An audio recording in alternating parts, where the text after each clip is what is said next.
Are you also using hard drive, pen drive, data cable to share file between your PC to Android, Android to PC or PC to PC? Then stop doing this, because in this video I'm going to show you how you can use nearby share in Windows 11 or Windows 10. So for that you need to turn on your nearby share and Wi-Fi and Bluetooth. And let me show you the disadvantage of native Windows 11 or Windows 10 nearby share. Whenever you are going to share file to another PC using nearby share, you can see it is taking a lot more time to share file between PC to PC. So basically you don't need to use that, because Google already has released new nearby share, so you can use that, share big files faster. For that you need to go on Google, search for Google nearby share, click on the first link and download this software. Okay.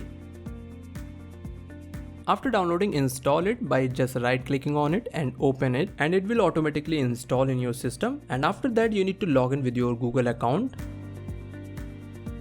After sign in, you need to name your nearby share device name. After that just click on done, and now you are set. You need to choose this receive from everyone. So I am selecting these 3 files, and I already opened my nearby share in my another PC. So I'm going to share. Now I got this my device here, and just accept in other PC. You can see you are sharing files. So basically you don't need USB drive or data cable to share file between your PC to Android or Android to PC or PC to PC, right? I just want to tell you guys how to use it. Sometimes we have to share some file to your Android or Android to PC, then maybe you are looking for your USB cable or something else, right? So you don't need to do that, just install this nearby share and you are done.